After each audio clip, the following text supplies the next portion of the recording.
नमस्कार दोस्तों, मैं कुशाग्र पांडे आप सभी लोगों का एक बार फिर स्वागत करता हूं अपने चैनल लव ऑफ स्टडी में। दोस्तों, आप लोग जानते हैं कि मैं इस समय फ्यूचर टेंस पढ़ा रहा था और आज हमारा टॉपिक है फ्यूचर इम्परफेक्ट या फ्यूचर कंटिन्यूअस टेंस। तो दोस्तों, आज मैं आप लोगों को फ्यूचर इम्परफेक्ट टेंस पढ़ाऊंगा और आप लोगों को सूत्र प्रयोग याद करना भी बताऊंगा विथ एग्जाम्पल के साथ। और अगर आपको हमारा ये वीडियो पसंद आए तो प्लीज हमारे वीडियो को लाइक, शेयर और सब्सक्राइब जरूर करें।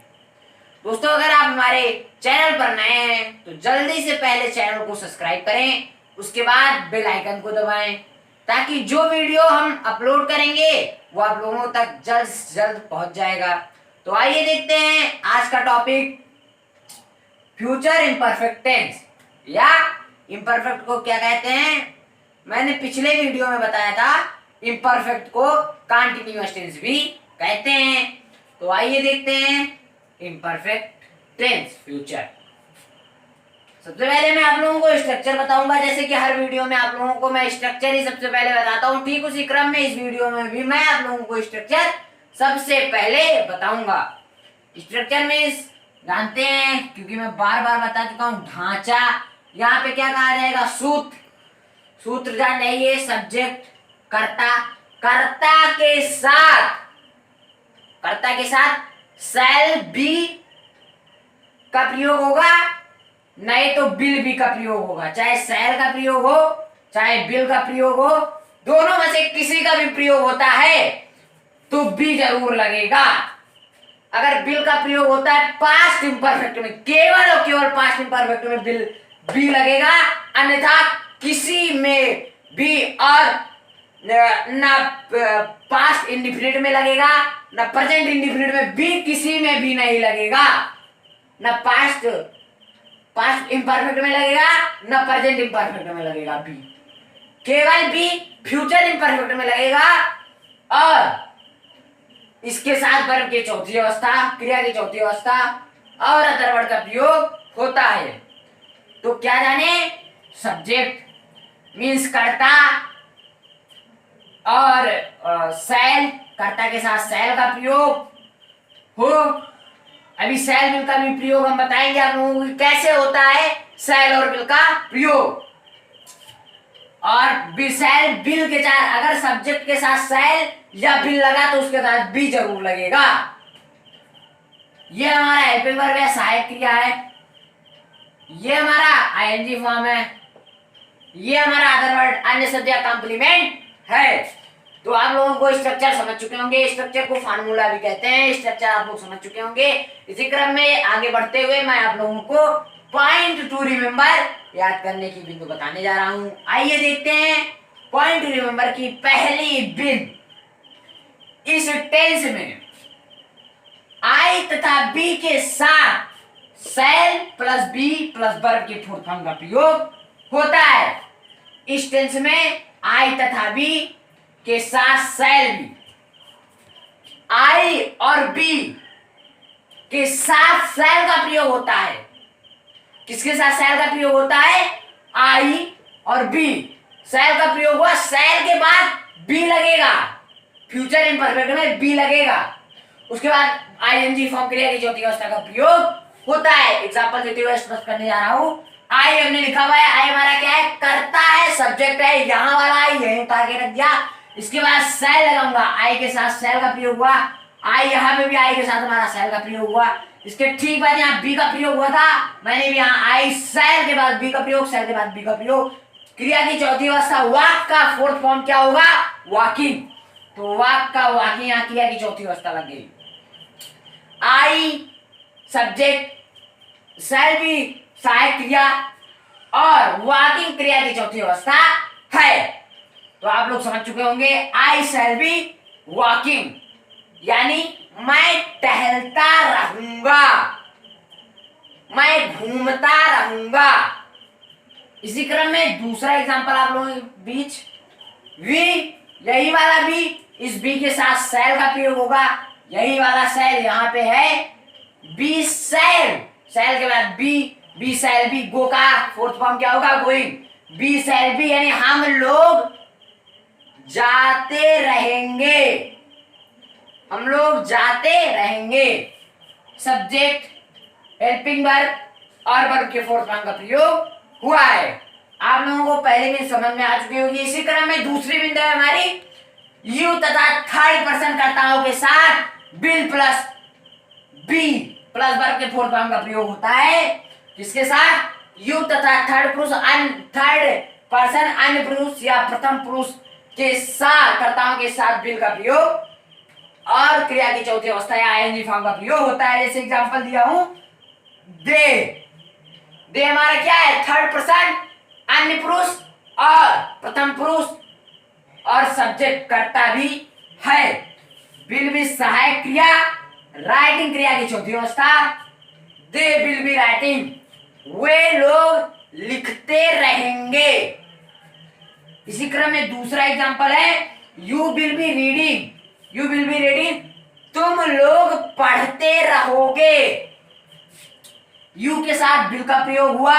यू हमारा थर्ड पर्सन है और क्रिया थर्ड पर्सन है और प्रथम पुरुष है, सहायक क्रिया हेल्पिंग वर्ब। रीड का चौथा फॉर्म हो जाएगा reading, you will be reading, तुम लोग पढ़ते रहोगे।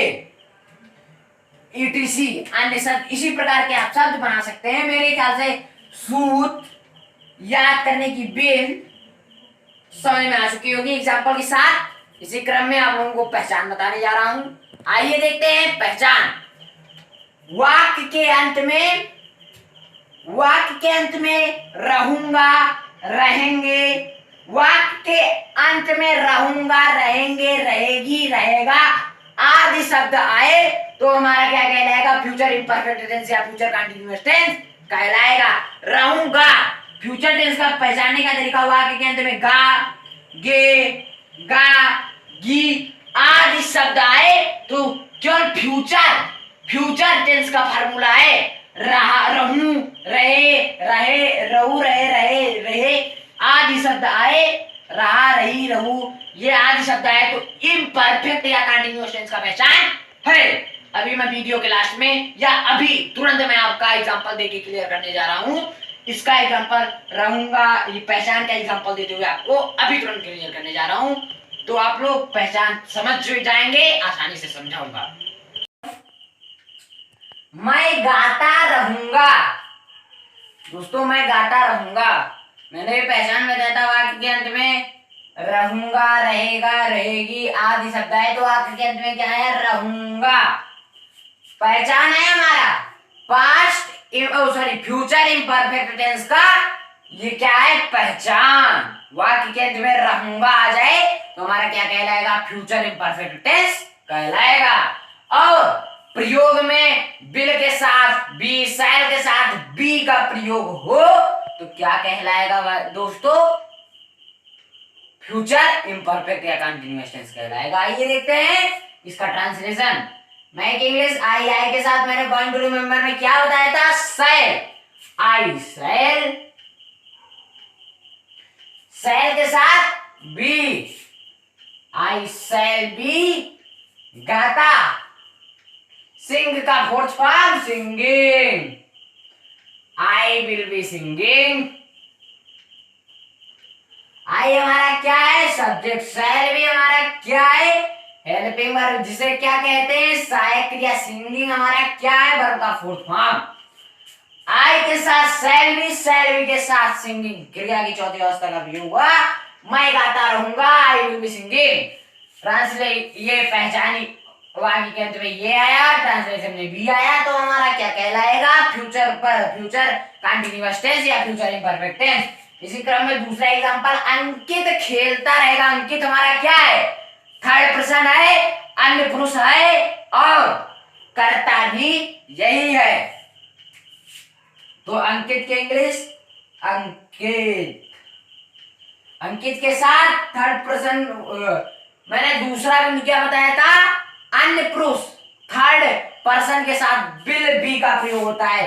तो अंकित के साथ विल, विल के साथ be, Ankit will be. Play का फोर्थ फॉर्म प्लेइंग, खेलना की इंग्लिश प्ले, और प्ले का फोर्थ फॉर्म प्लेइंग। तो अंकित विल बी प्लेइंग वाक्य के अंत में रहेगा। आगे आए फ्यूचर इम्परफेक्ट टेंस का पहचान है, और अंकित ट्रांसलेशन में बी आ गया, विल बी। तो हमारा पहचान फ्यूचर इम्परफेक्ट टेंस का है। अंकित थर्ड पर्सन है, सब्जेक्ट भी है, प्रथम पुरुष भी है, विल भी हमारा हेल्पिंग वर्ब, सहायक क्रिया प्लेइंग हमारा वर्ब का फोर्थ फॉर्म। सूत्र या फॉर्मूला याद कर लेंगे आप लोग तो ट्रांसलेशन करने में बहुत बहुत बहुत आसानी रहेगी। ये पहचान आप लोग को 99.100% समझ में आ चुका होगा। और अब मैं आप लोगों को प्रयोग बताने वाला हूं, किसका प्रयोग कहां और कैसे किया जाए, विथ एग्जाम्पल के साथ। तो आइए देखते हैं फ्यूचर इम्परफेक्ट या कंटिन्यूअस टेंस का प्रयोग। इम्परफेक्ट टेंस का प्रयोग, इसका प्रयोग यानी फ्यूचर इम्परफेक्ट का प्रयोग तब होता है जब भविष्य काल या फ्यूचर टेंस में किसी एक क्रिया के होते हुए दूसरी क्रिया होती है। किसी एक क्रिया के मतलब एक क्रिया हो, एक क्रिया वहां हो, उसके होते हुए भी दूसरी क्रिया हो। जैसे जब मैं खाना खाऊंगा उस समय तुम सोओगे, या जब तुम आओगे मैं कमरे में बैठा रहूंगा। जब तुम आओगे, देखो जब तुम आओगे पहली क्रिया क्या हो गई, जब तुम आओगे, यानी आओगे, जब तुम आओगे ये पहली क्रिया हो गई। उस समय मैं कमरे में यानी कमरे में बैठा रहूंगा। क्या करता रहूंगा, बैठा रहूंगा, दूसरी क्रिया हो गई। एक क्रिया के मौजूद होते हुए भी दूसरी क्रिया भी हो, उसी को फ्यूचर इम्परफेक्ट टेंस कहते हैं। जैसे जब तुम आओगे एक क्रिया फर्स्ट, पहली क्रिया, और मैं कमरे में बैठा रहूंगा दूसरी क्रिया। एक क्रिया के होते हुए दूसरी क्रिया प्रयोग हुई। तो ट्रांसलेशन जाग जाइए, आई के साथ शैल भी यहां पे भी लगा, I shall be sitting in my room, मैं कमरे में बैठा रहूंगा। I shall be sitting in my room का इंग्लिश है व्हेन यू कम, जब तुम आओगे, यानी जब तुम आओगे मैं कमरे में बैठा रहूंगा। आपको प्रयोग समझ में आ चुका होगा। अब मैं दूसरा प्रयोग आप लोगों को बताने जा रहा हूं, इसी फ्यूचर इम्परफेक्ट टेंस का दूसरा प्रयोग। तो आइए देखते हैं दूसरा प्रयोग। इसका प्रयोग फ्यूचर यानी इसका प्रयोग भविष्य के ऐसे कार्यों के लिए होता है जो स्वभावतः चला आ रहा हो, यानी जो हमेशा से चला आ रहा हो। इसका प्रयोग फ्यूचर इम्परफेक्ट टेंस का प्रयोग इसका ऐसे कार्यों के लिए भी होता है जो हमेशा से चला आ रहा है। जैसे वसंत पुनः आएगा, वसंत हमेशा से चला आ रहा है, जब से वसंत बनाया गया है तब से वो हमेशा से चला आ रहा है। हर एक साल में एक बार वसंत जरूर आएगा। तो वसंत की इंग्लिश क्या हो जाएगी, स्प्रिंग हमारा क्या है, थर्ड पर्सन। तो थर्ड पर्सन के साथ विल बी का प्रयोग होगा। Spring will be coming soon, यानी आए, पुनः आएगा। Spring will be coming soon, वसंत पुनः आएगा। वसंत का आदत है वो पुनः आया। दोस्तों आपको हमारा फ्यूचर इम्परफेक्ट टेंस एकदम अच्छे से समझ में आ गया होगा। और अगर आपको हमारा ये वीडियो पसंद आया हो, समझ में आया हो, तो प्लीज हमारे वीडियो को लाइक, शेयर और सब्सक्राइब करें दोस्तों। और आज हमने क्या क्या बताया है, फ्यूचर इम्परफेक्ट टेंस का स्ट्रक्चर, पॉइंट टू रिमेंबर, पहचान और प्रयोग, ये सब हमने बताया। आज आप लोगों ने ये सब सीखा। तो अगर आपको हमारा ये वीडियो पसंद आए तो प्लीज इसे लाइक, शेयर, सब्सक्राइब करें। नमस्कार।